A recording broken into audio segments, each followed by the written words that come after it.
बिस्मिल्लाहिर्रहमानिर्रहीम। अल्लामा Iqbal science college Gojra और ideal अल्लामा Iqbal girls college Gojra के फ़र्स्ट ईयर के फ़िज़िक्स के ऑनलाइन लेक्चर्स में आगे बढ़ने लगे हैं। चैप्टर 8 की थ्योरी बच्चों हमने कल आपको पता है ख़त्म कर दी थी आपके स्मार्ट सिलेबस के मुताबिक। ये आपका स्मार्ट सिलेबस सामने पड़ा है।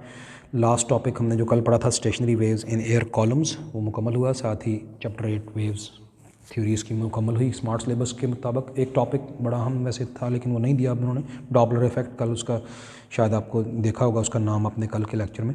बहरहाल वो नहीं है तो बस ठीक हो गया। ये आपकी थ्योरी फिनिश हुई। एग्जांपल्स आगे हैं जी, पहली, दूसरी, तीसरी, चौथी, 4 एग्जांपल्स हैं जो हम देखने लगे हैं, पहली चारों।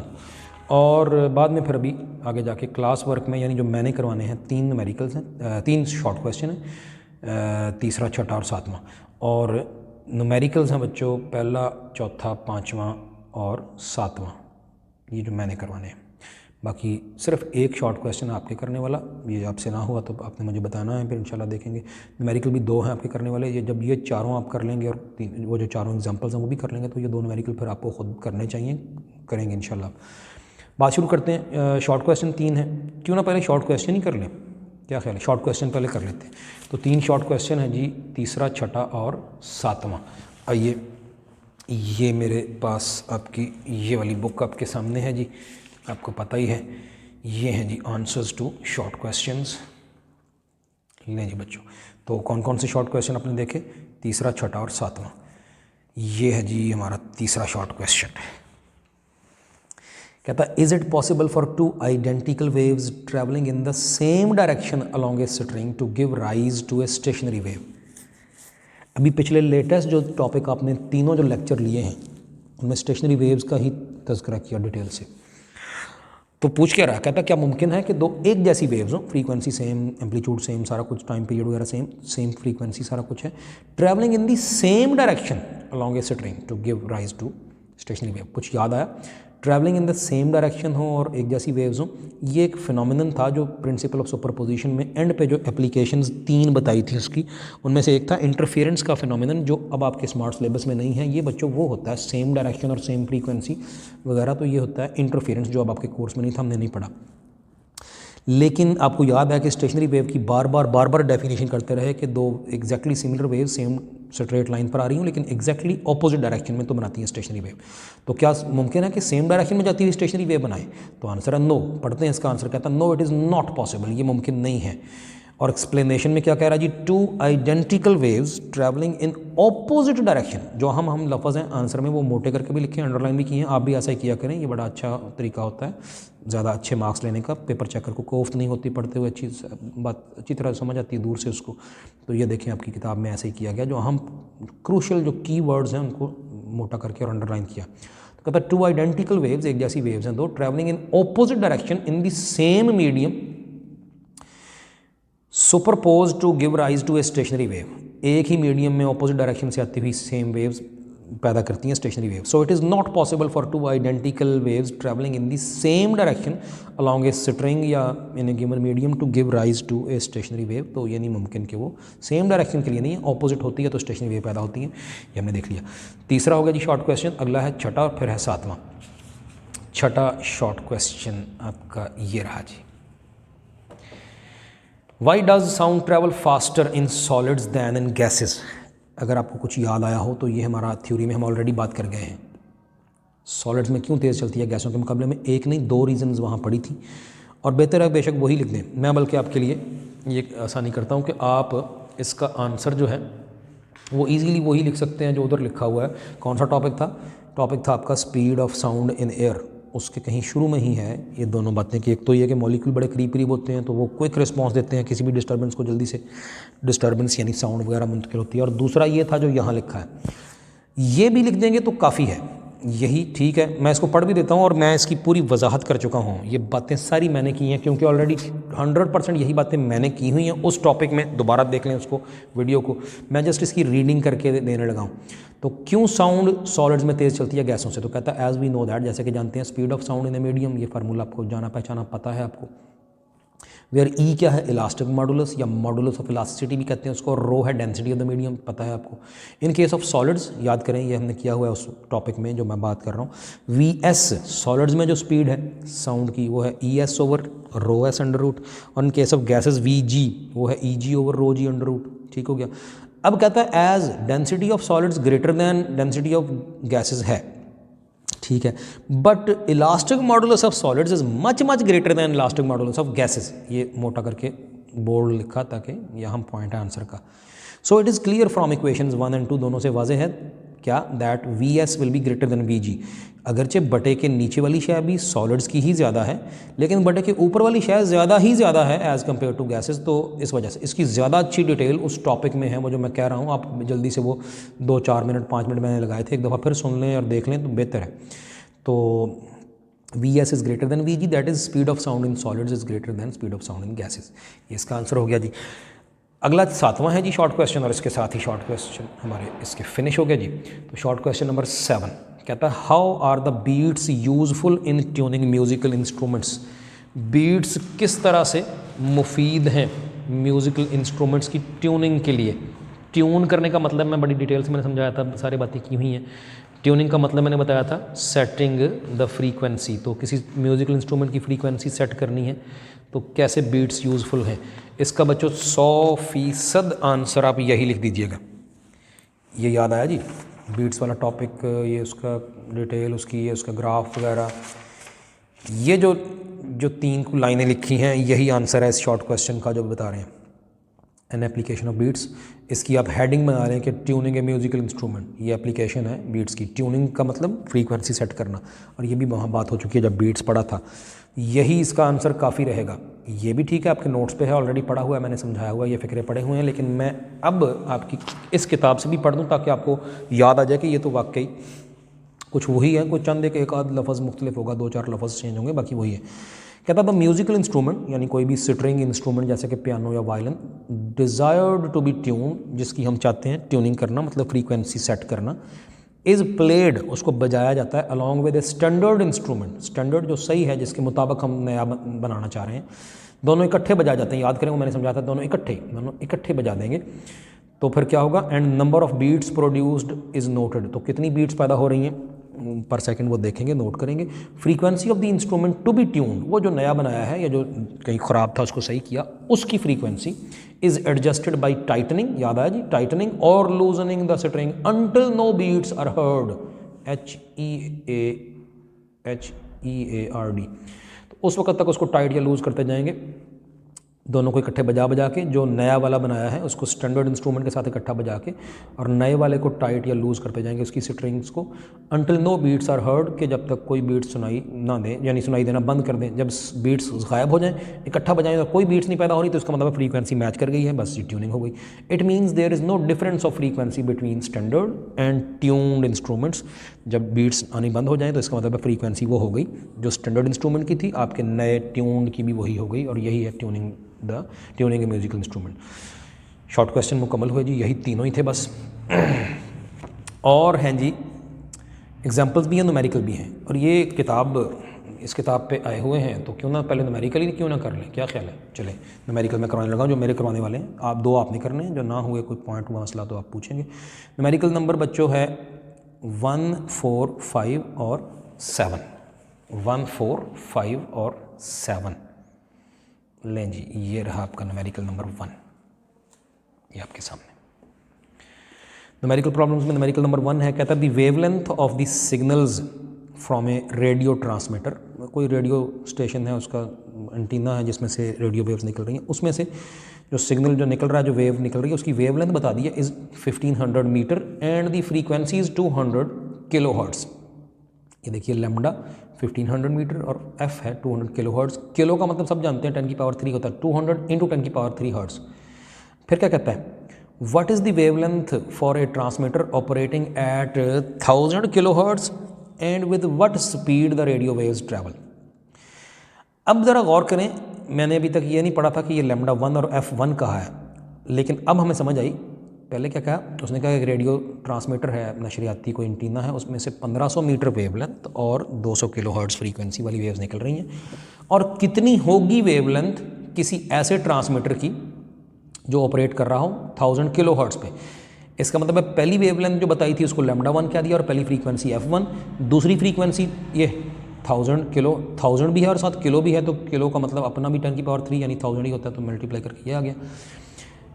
पहली वेवलेंथ और पहली फ्रीक्वेंसी ये थी। अब किसी और ये दो ट्रांसमीटर्स का फिर कंपैरिजन हो रहा है। एक ट्रांसमीटर एंटीना उसकी इतनी वेवलेंथ और इतनी फ्रीक्वेंसी, दूसरे वाले की बच्चों इतनी फ्रीक्वेंसी है f2 और उसकी पूछी है वेवलेंथ लैम्डा 2 और and with what speed the radio waves travel, v पूछी है। नोट करें कि v के नीचे 1 या 2 नहीं लिखा, क्यों? याद आया कुछ? पिछले दोनों लेक्चर्स में स्टेशनरी वेव्स के 2 लेक्चर थे, दोनों लेक्चरों में हमने आपको पढ़ा था कि v ही इक्वल टू f1 लैम्डा 1 होती है बच्चों, v ही इक्वल टू f2 लैम्डा 2 होती है अगर मीडियम ना चेंज हो। ये शर्त है, ये भी शर्त भी याद रखिएगा। ऐसा नहीं है कि बस जी v बस कांस्टेंट ही रहती है, नहीं। अगर मीडियम चेंज ना हो, मीडियम तो ज़ाहिर नहीं चेंज हुआ, एक एंटीना उसने भी उसी हवा में वेव्स भेजी, दूसरे ने भी उसी हवा में भेजी हैं, तो ये यहाँ अंडरस्टूड है कि मीडियम सेम है। मीडियम सेम है तो फिर उनकी स्पीड सेम होगी। तो फिर पूछा क्या क्या है, एक तो लैम्डा 2 और दूसरा v। ये बच्चों जो दूसरा वाला फार्मूला है इसमें से लैम्डा 2 हमें मिल सकता है v ओवर f2 करके, ये f2 उधर जाके नीचे आ गया। f2 तो गिवन है लेकिन v नहीं है। अब v कैसे निकालें? f1 भी है, लैम्डा 1 भी है, हो गया। फिर सोल्यूशन समझिए हो गई। होगा अब ये कि जो f1 और लैम्डा 1 है वहाँ से निकल आएगी v, और क्योंकि वो v1 या v2 नहीं है, जस्ट v है और वही दूसरे में भी यूज़ हो जानी है। लेकिन जी बच्चों यही सोल्यूशन है। पहले क्या किया, v is equal to f1 lambda 1, v is equal to f1 into lambda 1, ठीक हो गया। वैल्यू निकल आई 3 × 10⁻⁸ मीटर पर सेकेंड। और मैं एक चीज़ आपको पॉइंट आउट कर दूँ, गौर किया आपने, ये वही है जो स्पीड ऑफ लाइट होती है आम फ्री स्पेस में या एयर में, ये वही है। तो याद रखिएगा। फिर ये एक छोटी सी चीज़ के रेडियो वेव्स हैं, ये पीछे कहीं बात हुई भी थी, इलेक्ट्रोमैग्नेटिक वेव्स हैं, ये रेडियो वेव्स हैं। उनकी इलेक्ट्रोमैग्नेटिक वेव्स की किस्म है एक रेडियो वेव्स, तो उनकी वही स्पीड होती है जो स्पीड ऑफ लाइट है। बहरहाल ये स्पीड निकल आई है ये पहले इस फार्मूले से।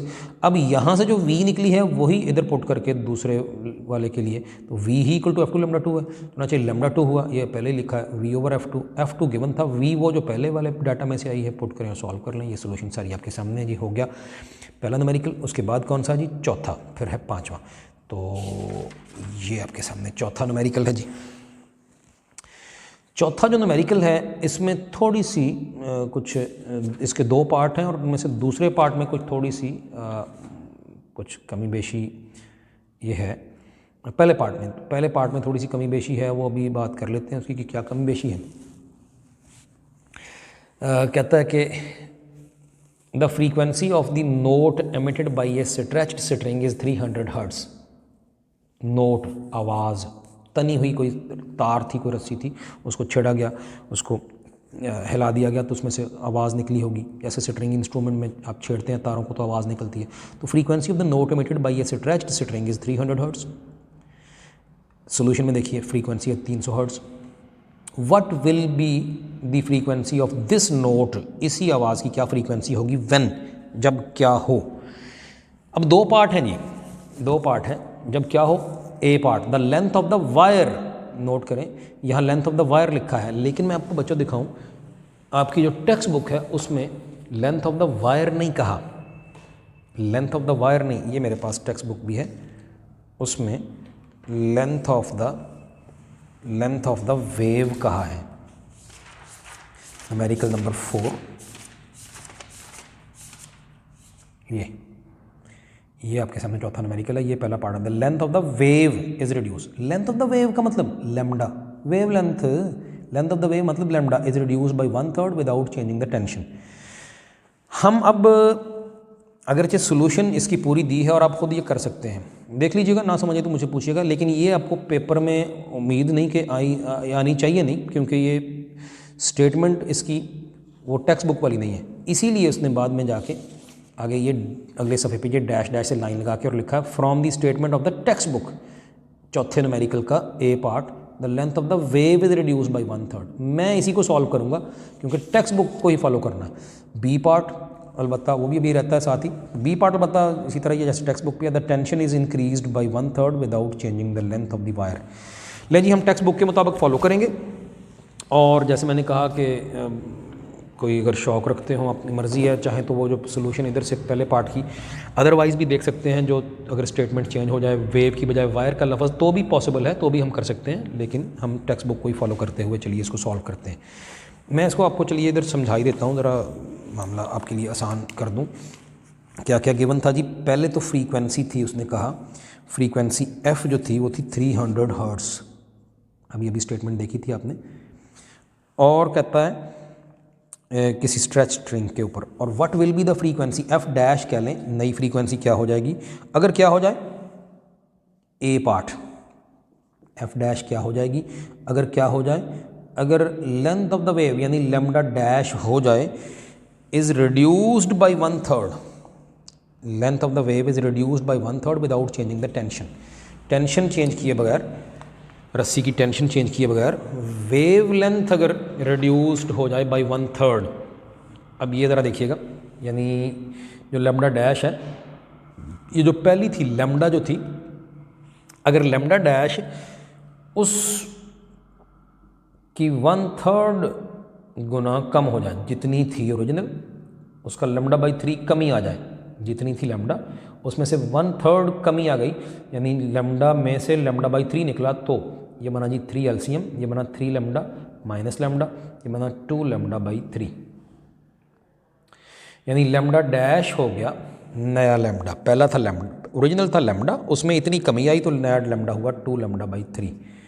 ये है जी, समझिए हमारा ये जो करने का काम। तो बच्चों फिर एक फार्मूला आपको पता, v is equal to F lambda, equation number 1, और v ही equal to F dash lambda dash. क्यों, कैसे, अभी थोड़ी देर पहले भी बताया था, बार बार बताया, पिछले 2 लेक्चर में बताया कि v नहीं चेंज हुई, f और लैम्डा चेंज हुई होगी। अगर ऐसा है, जो कि ज़ाहिर है, तो फिर इसका मतलब है f lambda is equal to f dash lambda dash, और हमें f डैश निकालनी है, तो और लैम्डा डैश की वैल्यू तो पुट करें, f की तो वो दी हुई है 300 हर्ट्ज़, चलिए लिख देते हैं 300 into lambda is equal to F dash, और लैम्डा डैश है 2/3 लैम्डा, इधर भी लैम्डा बच्चों, इधर भी लैम्डा कैंसिल हुआ, एफ डैश पूछी है, ये 2/3 उधर चला गया, तो 300 इंटू उधर जाके 3/2 बन गया, क्योंकि वो उधर जाके पलट जाना है। क्या आंसर है जी? ये बना जी 300 इंटू 3, ये बना जी 900 ओवर 2, ये बच्चों सीधा सीधा क्या बन गया 450 हर्ट्ज़, और यही आंसर आप देख रहे होंगे पहले पार्ट का। ले जी, पहला पार्ट यही है, इसकी बस यही आपको चाहिए सॉल्यूशन। दूसरा पार्ट इधर ही मैं, चलिए इसको मिटा देता हूँ इस दफ़ा। अब क्या करना है, बी पार्ट, अब भी एफ डैश चाहिए, एफ अब भी वही 300 हर्ट्ज़ है, अब बी पार्ट है, फिर वही एफ डैश ही चाहिए। इस दफ़ा क्या किया, इस दफ़ा कहता है the tension is increased, B part, the tension is increase by 1/3 without changing the length of the wire. Length, wire की लेंथ चेंज किए बगैर टेंशन इस दफ़ा इंक्रीज्ड बाई 1/3। ज़रा गौर कीजिए, इस दफ़ा फ्रीक्वेंसी नई क्या होगी, फ्रीक्वेंसी का कोई फार्मूला बचो जो आपने टेंशन जिसमें आता हो वो पढ़ा है, स्टेशनरी वेव्स होने से स्ट्रेच स्ट्रिंग, ये भी टॉपिक उसी, ये भी न्यूमेरिकल उसी के बारे में कि एक स्ट्रेच स्ट्रिंग है, तो उसके जो फंडामेंटल फ्रीक्वेंसी का 1/2L capital F over M dash, याद आया कुछ? हाँ जी, एम डैश कहा था उसको मैंने, मैस पर यूनिट लेंथ, ये भी आपको फिर से याद करवा दूं कि एम डैश का मतलब है मैस पर यूनिट लेंथ, याद रहे, ये एम मैस नहीं है। क्या कह रहा है, क्या करना है, हमने इस दफ़ा ये करना है कि टेंशन इज़ इंक्रीज्ड बाय 1/3, ये एफ कैपिटल एफ टेंशन, अब ये स्मॉल एफ फ्रीक्वेंसी है, कैपिटल एफ टेंशन की फोर्स है, तो एफ डैश यानी चेंज हुई हुई टेंशन क्या हो जाएगी, वो होगी F plus F by 3, increased by 1/3, जितनी पहले थी उसमें उतने ही 1/3, उतनी का 1/3 इजाफा हुआ, तो ये 3 LCM आया, ये बना जी 3F प्लस एफ, ये बच्चों इस दफ़ा आ गई 4F बाई 3, एफ डैश हुई 4F बाई 3, एफ डैश हुई 4F बाई 3। लें जी फिर, तो नई फ्रीक्वेंसी एफ डैश क्या, अब ओरिजिनल फ्रीक्वेंसी एफ थी जिसकी वैल्यू भी लिखी हुई है 300 हर्ट्ज़, और उसका ये फार्मूला है, तो बच्चों फिर एफ डैश वाला क्या होगी, चेंज्ड फ्रीक्वेंसी, वो होगी 1/2L,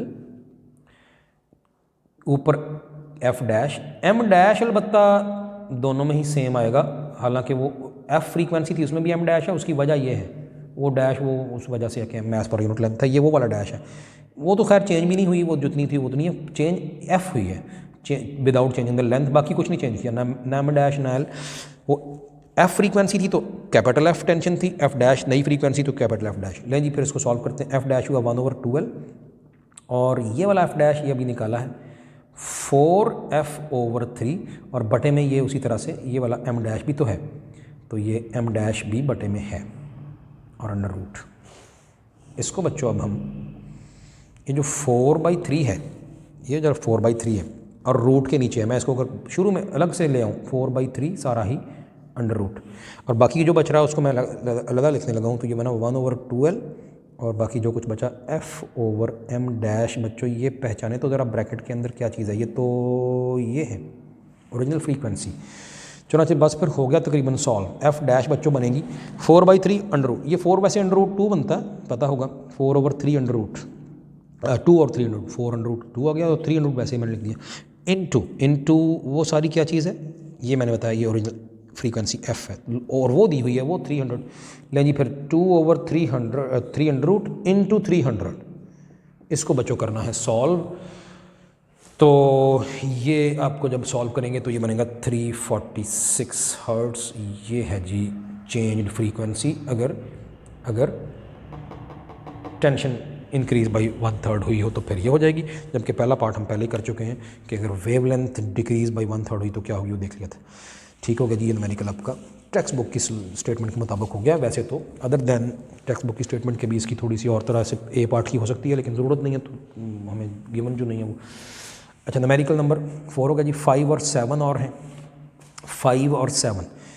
तो न्यूमेरिकल नंबर 5 है an organ pipe has a length of 50 centimetre, find the frequency of its fundamental note and the next harmonic when it is a part open at both ends और B part closed at one end. कल वाला जो lecture था 100% उसी के बारे में बात हो रही है, 2 ही हिस्से थे उसके भी, ओपन पाइप दोनों सिरों पर और एक सिरे पर क्लोज है, तो क्या होगा। अब दोनों के फार्मूले याद करें, कल वाला लेक्चर दोबारा बेशक देख लें, मैं जल्दी से चलिए कर ही दूँ ये भी। तो जो स्टेटमेंट जो चीज़ें गिवन हैं जी उनके मुताबिक मैं इधर लिखना शुरू करता हूँ। ऑर्गन पाइप था कोई बाजा, कोई बजाने वाला फूंक मार के जिससे बाजा बजाते हैं, तो उसका पाइप था, उसकी लेंथ थी 50 सेंटीमीटर। नहीं जी length of the pipe 50 centimetre है बच्चों, जो कि सेंटी है तो इसको आप 100 से डिवाइड करके बना लेंगे मीटर, ये बना 0.5 मीटर। ठीक हो गया। और frequency of fundamental note and the next harmonic मालूम करनी है हमने, जबकि एक चीज़ भी गिवन है ये नीचे स्पीड ऑफ साउंड वी जो है वो बच्चों दी हुई है 350 मीटर पर सेकेंड। ठीक हो गया, ये दी हुई है। और मालूम क्या करना है, find the frequency of its fundamental note and the next harmonic, यानी हमें F1 भी पूछी है और F2 भी पूछी है, बस ये है जो पूछी है, ये दोनों निकालनी है। पहले ए पार्ट जब दोनों सिरों पर ओपन पाइप है, फिर बी पार्ट जब एक सिरे पर क्लोज्ड है। लें जी, तो मैं इसके क्यों ना यहाँ पे यूँ लाइन लगा के 2 पार्ट ही आपको करके दिखा दूँ। ए पार्ट है जी ओपन पाइप के लिए एट बोथ एंड्स और बी है क्लोज्ड एट वन एंड।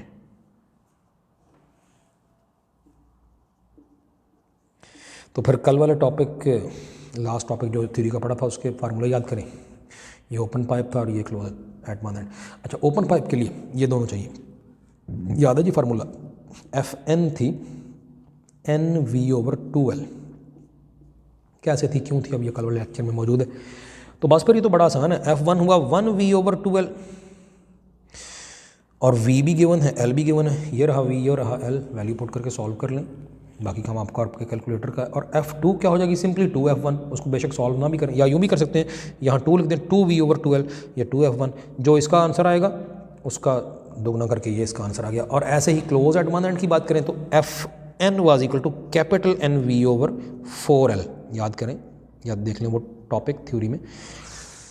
यहाँ स्मॉल n क्या था वो आपको पता है, 1 2 3 एंड सो ऑन, जबकि कैपिटल N जो था वो था 1 3 5 एंड सो ऑन। चुनाचे F1 बच्चों होगा 1V/4L, जबकि आगे चल के जब ये निकाल लेंगे V और L गिवन है, बस पुट करें और सॉल्व करें, इसको सॉल्व कर लें, जो भी आंसर इसका बनेगा। F2 इस दफ़ा 3F1 होगा, बस ये है। तो जो भी आंसर इधर से आएगा उसका 3 करके तो ये इसका आंसर बन जाएगा। सारी मैंने सोल्यूशन भी कर दी और अब ये आपके सामने मैं ये दिखा भी रहा हूँ। इसकी सोल्यूशन आपकी बुक पे भी, जो आपकी हैंड बुक है। लेंथ गिवन थी 0.5 मीटर और स्पीड ऑफ साउंड गिवन थी। F1 और F2 चाहिए थे। पहला पार्ट दोनों से ऊपर ओपन। F1 होगा 1v/12, 1 नहीं लिखा पर 1v/12, वैल्यू पुट की सॉल्व किया 350 हर्ट्ज आ गया। F2 सिंपली 2F1 है, दोनों मल्टीप्लाई कर दिया बाई 2, 350 मल्टीप्लाई बाई 2 700 हर्ट्ज। इसी तरह से दूसरे पार्ट में क्लोज एट 1 एंड वो फार्मूला है F1 है 1v/4L, जो कि इसने 1 नहीं लिखा, ज़ाहिर है ना भी लिखे तो कोई नहीं, ये निकला है। जब F1 निकला है 175 तो फिर F2 है 3F1 और वो जो भी F1 आई थी उसको 3 से मल्टीप्लाई कर दिया। सोल्यूशन मुकम्मल हो गई जी। लें जी, अगला बच्चों न्यूमेरिकल 7वां है जो मैंने आपको करवाना है, यही लास्ट है। 7वां जो न्यूमेरिकल है इसका डायरेक्ट ताल्लुक एक एग्जाम्पल से है, इससे मिलती जुलती एक एग्जाम्पल भी है जो आपको करवानी भी है। तो मैं यूँ करता हूँ कि फ़र्ज़ कीजिए ये अगर न्यूमेरिकल करवा दूँ तो फिर बच्चों एग्जाम्पल नंबर मैं जानबूझ के आपके लिए छोड़ रहा हूँ, कोई मसला बना तो आप बताइएगा। एग्जाम्पल नंबर 2 है बच्चों, ये 7वां न्यूमेरिकल है। बेशक आप अपनी बुक पे लिख लीजिएगा लाइक एग्जाम्पल 2, वहाँ कुछ ऐसी ही बातें हैं एग्जाम्पल 2 में भी। ठीक है जी, तो फिर तय पाया कि ये न्यूमेरिकल मैं कराने लगा हूँ और एग्जाम्पल नंबर 2 आप करेंगे। अच्छा, पढ़ते हैं जी, फिर इसको एग्जाम्पल आपने ख़ुद कर लेनी है और जो ना बात समझ आए तो फिर पूछिएगा मुझसे। 7वां न्यूमेरिकल कहता है 2 tuning forks exhibit beats at a beat frequency of 3 hertz. Beats वाला टॉपिक आपके ज़हन में होना चाहिए। नहीं है, बात लूज़ है, कोई समझ नहीं है तो प्लीज़ वो लेक्चर दोबारा ले लें। ज़ाहिर है असल चीज़ तो उस लेक्चर में ही है, ये तो उसकी एप्लीकेशन है, कॉन्सेप्ट तो वहाँ से आया है, वो समझ है तो फिर ये समझ आ जाएगी। 2 tuning forks exhibit beats, 2 tuning fork इकट्ठे बजाए गए तो बीट्स पैदा कर रहे थे at a beat frequency of 3 hertz. इस यहाँ तक जो फिक्र है इसका मतलब बच्चों क्या हुआ, इसका मतलब है ये याद करें उस टॉपिक में, बीट्स वाले टॉपिक में ये फार्मूला कहीं देखा था उस टॉपिक के एंड के करीब जाके कि 2 ट्यूनिंग फोर्क की जो फ्रीक्वेंसीज़ का डिफरेंस है वो प्लस या माइनस n के बराबर है और n ही यहाँ बीट फ्रीक्वेंसी है। याद आया? फिर वही बात है, ये टॉपिक पढ़ा है, समझा है तो फिर पता है आपको मैं क्या कर रहा हूँ, क्या करने जा रहे हैं हम। नहीं समझ तो या पढ़ा नहीं है या समझ के नहीं पढ़ा, उसकी समझ नहीं है तो फिर ये भी समझ नहीं आएगी जो बातें आप करने लगे। अच्छा, तो फिर 2 ट्यूनिंग फोर्क्स का फ्रीक्वेंसियों का फ़र्क 3 हर्ट्ज़ का था, क्योंकि बीट फ्रीक्वेंसी 3 हर्ट्ज़ की थी, तो मतलब है दोनों का FA माइनस FB या कह दीजिए F minus F dash was 3 hertz, या प्लस 3 हर्ट्ज़ था या माइनस 3 हर्ट्ज़ था, ये नहीं पता। ठीक हो गया, क्योंकि शायद ट्यूनिंग फोर्क A की फ्रीक्वेंसी कम थी, शायद B की कम थी, अब ये नहीं पता। फिर क्या कहता है, the frequency of 1 fork is 256 hertz. अच्छा, उनमें से एक जो है उसकी बता दी है 256 है। Its frequency is then lowered slightly by adding a bit of wax to one of its prongs. अब ये क्या बात हो रही है, ये फिर वही बात है कि बीट्स का टॉपिक पढ़ा है तो आपको पता है ये क्या बात हो रही है। जिसकी 256 हर्ट्ज़ है बच्चों, उसी की फ्रीक्वेंसी कम हो गई क्योंकि उसके प्रॉन्ग्स पर मली है, मोम मली है, मोम मलने से कम होगी। अब ये पता चल गया कि 256 वाले की कम हुई है, रिड्यूस हुई है। द 2 फोर्क्स देन एग्जिबिट, अब जब इस ट्यूनिंग फोर्क जिसकी 256 हर्ट्ज़ थी उसके ऊपर मोम मल दिया, मोम मलने के बाद जब इकट्ठे बजाए तो फिर क्या हुआ, फिर exhibit beat frequency of 1 hertz. अब दोनों का फ़र्क, दोनों फ्रीक्वेंसियों का 1 हर्ट्ज़ रह गया। याद रहे पहले 3 का फ़र्क था और उनमें से एक की 256 है, उसी पर मोम मल के उसकी कम हुई होगी और फ़र्क अब बजाया दोनों को इकट्ठा 1 हर्ट्ज़ का फ़र्क रह गया। Determine the frequency of the second tuning fork, दूसरे की फ्रीक्वेंसी मालूम कीजिए। समझिए F गिवन है और F डैश पूछी है। ये जो बच्चों बात यहाँ तक हुई, F गिवन है या FA कह लें, FB FA या F डैश कह लें।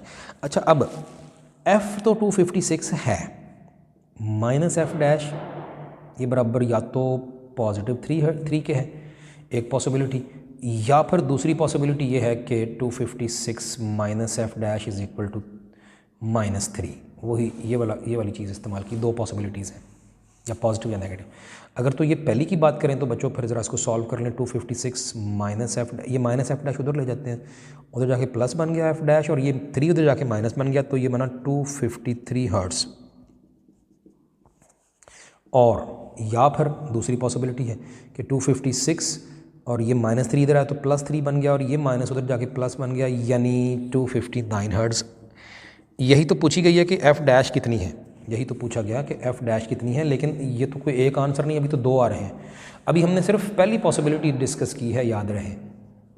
पहली पॉसिबिलिटी मतलब अभी मोम नहीं मला, अभी मोम नहीं मला, तो उस वक्त फ़र्क 3 का है और इसलिए एक की तो 256 है, तय है, दूसरे की या तो 253 है या 259 है। अब ज़रा यहाँ देखिएगा, मैं आपको अब ये समझाने लगा हूँ कुछ इस तरह से। ये मैंने बच्चों लिखा 256 हर्ट्ज़ उनमें से एक की है, एफ़ तो है, और दूसरे की ये 257, ये 258, ये 259, ये 260 एंड सो ऑन। और ऊपर की तरफ आए तो 2 मतलब कम की तरफ आए तो 255, 254, 253, 252 and so on. F dash जो है वो इनमें से या तो ये है या फिर बच्चों ये है, जैसे कि अभी सिखाया आपको। ठीक हो गया। अच्छा, वो कहता है कि अब जिसकी 256 है उस पर मोम मला है, इसका मतलब है उसकी फ्रीक्वेंसी कम हुई होगी, यानी हम उधर को गए होंगे। याद रहे एफ़ डैश की पॉसिबिलिटी या ये है या फिर मैंने कहा ये है या ये है, और मोम इस पर मला है, मोम मलने से इसकी कम हुई होगी, या तो 255 या 254 वगैरह हुई होगी, ये ज़हन में रहे। और फ़र्क पहले तो 3 का था, अब वो कह रहा है कि फ़र्क कम हो के 1 हर्ट्ज़ का रह गया, मोम मलने पर फ़र्क रह गया 1 का। गौर कीजिए, अगर तो आप मान लें, इन ये 2 पॉसिबिलिटीज़ थी, एफ़ डैश या तो 253 है या फिर 259 है। अगर आप 259 है ये मान लें तो बच्चों ज़रा देखना, यहाँ से यहाँ तक कितना फ़र्क था, 3 हर्ट्ज़ का, और इन दोनों का भी 3 का ही फ़र्क है। अब मोम इस पर मला है तो इसकी ऊपर को गया, यानी ऊपर मतलब इधर को 255 और 254, इसकी कम हुई होगी। अगर तो हम एफ़ डैश 259 मान लें तो फिर इस पर मोम मला तो ये तो उधर को गया, इसका मतलब है गैप ज़्यादा हुआ होगा इन दोनों का। इसका मतलब है 3 से बढ़ के फ़र्क 4, 5 का हुआ होगा। हालांकि जो हमें बताया गया उसके मुताबिक फ़र्क जो है दोनों की फ्रीक्वेंसियों का फ़र्क 3 से रिड्यूस होकर 1 हर्ट्ज़ का हुआ है इसको मोम मलने से। इसका मतलब है ये पॉसिबिलिटी नहीं है, फिर यकीनन दूसरी ही बनती है, और यही है आंसर, यही पूछा था, यही आंसर कि एफ़ डैश है 253, क्योंकि जब इस पर मोम मला, पहले फ़र्क 3 का था दोनों का, मोम मलने से रिड्यूस हो के 1 हुआ, इस पर मोम मलने से इसकी फ्रीक्वेंसी कम हुई होगी, 255 से कम, और 254 ये हुई होगी, इसकी फ्रीक्वेंसी 254 हुई होगी, और इन दोनों का फ़र्क है 1 का। यही समझ आ गई कि एफ़ डैश बच्चों 253 है, ना कि 259। ठीक हो गया जी। तो अब मैं इसकी किताब वाले ने कैसे इसको सोल्यूशन में कैसे किया, और मैं उसके लफ्ज़ उसके फ़िक्रे आपके लिए पढ़ने लगा हूँ। तो कहता है कि frequency of first tuning fork वो तो 256 हर्ट्ज़ थी, गिवन है। Frequency of second tuning fork F dash पूछी है। Since the difference in frequencies, यानी बीट फ्रीक्वेंसी 3 हर्ट्ज़ है, तो इसका मतलब है एफ़ डैश जो है वो होगा एफ़ प्लस या -3। ये कहाँ से बनी, ये असल में उसी से बनी है जो मैंने अभी समझाया आपको। एफ़ माइनस एफ़ डैश जो था वो +-3 था, ये माइनस एफ़ डैश उधर ले जाएं तो माना F is equal to F dash plus या -3, वही है, वही चीज़ है। यानी एफ़ डैश या तो 256 + 3 है यानी 259 हर्ट्ज़, या फिर 256 - 3 है यानी 253 हर्ट्ज़ है। यही बातें अभी हमने अभी आपके सामने ये यहाँ पे की हैं कि या तो एफ़ डैश 253 है या फिर 259 है। लेकिन now as according to the given statement, when first tuning fork is loaded, first tuning fork 256 वाला जो था उसको लोड किया, उसकी कम हुई होगी, इट्स फ्रीक्वेंसी डिक्रीजेज, यानी डिक्रीज्ड फ्रॉम 256 हर्ट्ज़ हुई होगी। तो फिर अब एफ़ डैश हमने क्या दिया है, या 253 है या 259 है। तो फिर if 259 hertz is assume to be correct, अगर 259 सही मान लें तो फिर the difference of frequencies will become greater than 3 hertz. ये अभी समझाया आपको।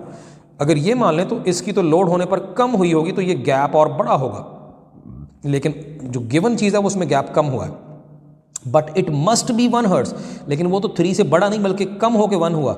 So the correct answer is 253 hertz. तो यकीनन फिर वही सही है, क्योंकि ये कम होकर उसके करीब गया है, 254 हुआ होगा, दोनों का डिफरेंस 253 है। पूछी थी एफ़ डैश, वो तय हो गया कि 253 है, और यही आंसर है। उम्मीद है बात समझ आई।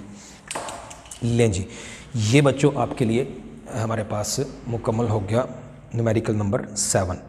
और इसके साथ ही न्यूमेरिकल सारे मुकम्मल हुए। एग्जांपल्स जो हैं इसकी वो मैंने जो करवानी तीसरी, छठी और सातवीं है। और आइए ज़रा आपकी टेक्स्ट बुक पे ही सॉल्व्ड हैं, तो जल्दी से उधर से ही हम इसको चेक करते हैं जी, देखते हैं। तो एग्ज़ाम्पल नंबर 1 जी, ये पेज नंबर 171 है टेक्स्ट बुक का। कहता है कि find the temperature at which the velocity of sound in air is 2 times its velocity at 10 degree centigrade. अच्छा, अब ये जो पूछा है इसी से पिछला, ये इसी टेक्स्ट बुक पे ये टॉपिक भी है, ये कुछ याद आया होगा, हमने तो नोट से पढ़ा था, लेकिन ये effect of variation, pressure, density, temperature का effect of pressure, effect of density, effect of temperature, और ये सारे स्टेप्स। और ये एक रिजल्ट फिर यहाँ से ये एक इक्वेशन निकली थी, V T over V naught is to T over T naught under root, कैसे क्यों बनी थी, ये सारी बातें हमने की हुई हैं, आपको पता है, थ्योरी में पढ़ा हुआ है, समझा हुआ है, आपने टेस्ट दिया हुआ है। अच्छा बच्चों, अब ये जो इक्वेशन है V T over V naught is to T over T naught under root, इसमें अब ये याद रहे कि ये वी नॉट है टी नॉट टेम्परेचर पे, जो कि लोअर टेम्परेचर है, लोअर कम टेम्परेचर, और फिर हायर टेम्परेचर कोई बढ़ के टी हुआ होगा और उस पर स्पीड वी टी है। ये वाला फार्मूला यहाँ इसके यूज़ करना है सोल्यूशन में। और फिर से मैं दोहरा दूँ, कहता है find the temperature at which the velocity of sound in air is 2 times its velocity at 10 degree centigrade. वो टेम्परेचर मालूम कीजिए कि 10 डिग्री सेंटीग्रेड पे जो भी वेलोसिटी थी साउंड की एयर में, तो किस टेम्परेचर पे उससे दुगनी हो जाएगी, किस टेम्परेचर पे दुगनी हो जाएगी, यानी वी टी हो जाएगी 2 वी नॉट, जो वी नॉट थी उससे दुगनी वी टी हो जाएगी। तो वो किस टेम्परेचर पे होगी वो मालूम कीजिए, जिसको कैपिटल टी कह देते हैं। केल्विन स्केल का टेम्परेचर ये हम मालूम कर लेंगे, फिर उसमें से 273 माइनस करेंगे तो डिग्री सेंटीग्रेड वाला भी चाहेंगे तो निकाल लेंगे, वो निकाल लेंगे हम अभी, क्योंकि हमें जो गिवन है वो डिग्री सेंटीग्रेड में है 10 डिग्री सेंटीग्रेड। जो टी नॉट है बाय द वे वो है 10 डिग्री सेंटीग्रेड प्लस 273, आपको पता है, ये सारी बातें थ्योरी में पढ़ी हैं कि ये केल्विन स्केल में 283 केल्विन। तो फिर वो जो फार्मूला भी बताया था, V T over V naught is equal to T over T naught, ये अंडर रूट, उसके मुताबिक अगर मैं इधर वैल्यूज़ लिखूँ बच्चों, तो वी टी की जगह मैंने लिखा 2 V naught over V naught is equal to T मालूम करना है, और टी नॉट 283 283, वी नॉट से वी नॉट कैंसिल, या 2 is equal to T over 283 under root. बस बड़ी आसानी से इसको हम सॉल्व कर सकते हैं, दोनों तरफ स्क्वायर ले लें ताकि स्क्वायर रूट खत्म हो जाए। तो ये 2 का स्क्वायर बन गया 4, स्क्वायरिंग एट बोथ साइड्स, तो 4 ये इस इक्वेशन को is equal to T over 283, ये टी निकला है जी, सीधा सीधा यही पूछा था 283। तो ये बच्चों बना इसकी वैल्यू, चलिए ये बनी जी, ये केल्विन में 1132 केल्विन, और इसमें से बच्चों माइनस कर दें 273 तो बन जाएंगे डिग्री सेंटीग्रेड में टेम्परेचर, और वो बनेगा निकाल लीजिएगा 859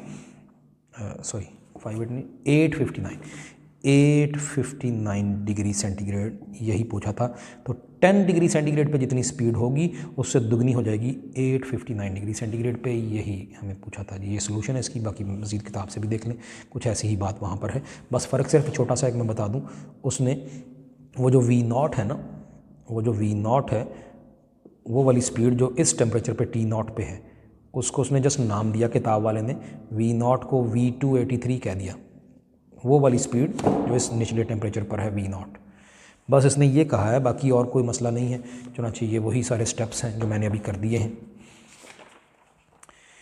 10 डिग्री सेंटीग्रेड 283 केल्विन था, सपोज टी केल्विन पे स्पीड हो जाएगी 2 टाइम्स, तो फिर V T over V283 is equal to T over 283 kelvin, और जो ये वी टी है वो 2V283 है। ये ज़्यादा बेहतर आप सोल्यूशन वो जो मैंने किया वही कर लीजिएगा, किताब पे थोड़े से उसने 1-2 स्टेप छोड़े हैं, ठीक हो गया जी। अगली एग्जांपल नंबर 2 है, वो मैंने अभी न्यूमेरिकल नंबर 7 उसी के लिए किया है, और वो आप खुद करेंगे, ना समझ आई तो मुझसे पूछेंगे। और उसके बाद बच्चों एग्जाम्पल नंबर हमने करनी है जी 3 और फिर 4 है, और ये चारों एग्जाम्पल्स फिर आपका ये मुकम्मल हो जाएगा। एग्जाम्पल नंबर 3 और 4 जी। एग्जाम्पल 3 कहता है एक स्टील वायर है, Hanks vertically from a fixed point supporting A weight of 80 Newton at its lower and. अच्छा, ये मैं देख रहा हूँ लेक्चर आपका थोड़ा लेंथी हो जाएगा, इसको ना फिर किसी के लिए मैं रख लेता हूँ, ये थोड़ी सी लेंथी है, मैं इसको आपको ना जी लेक्चर ना लेंथी हो जाए, इसको मैं बाद में रखता हूँ आपके लिए। आप जल्दी से जो एग्जाम्पल नंबर 4 है ये देख लें। एग्जाम्पल नंबर 4 जो है बच्चों, ये 100% आपका जो अभी अभी न्यूमेरिकल किया था एक उस जैसी है। एग्जाम्पल नंबर 4 जो है ये अभी अभी एक न्यूमेरिकल किया था, मैं आपको दिखाता हूँ। अभी न्यूमेरिकल नंबर था जी 5। जैसा बच्चों ये न्यूमेरिकल अभी किया था 100% ऐसी ही है, बस फ़र्क इतना है कि यहाँ आपको पूछी गई थी F1 और F2 ओपन और क्लोज पाइप के लिए। यहाँ बस अब दोनों के लिए F1 F2 और F3, बस F3 भी पूछी है। तो सारे वही स्टेप्स हैं, बिल्कुल सारे वही स्टेप्स हैं। सिर्फ एक अगर ओपन पाइप है तो F3 हो जाएगी 3F1, F1 पहले निकाल लेनी है, वो फार्मूला आपका जाना पहचाना। F2 होगी 2F1, F3 होगी 3F1। ऐसे ही एक सिरे पर क्लोज पाइप है तो यहाँ कैपिटल N आपने लिखना है, कैपिटल N B और 4L। आप F1 निकाल लें तो F2 फिर निकालनी है, F2 होगी 3F1, यहाँ F2 आएगा 3F1 और F3 होगी 5F1। ये आप खुद करेंगे जी। ठीक होगा जी, आपका चैप्टर फिनिश हुआ जी। Thank you very much.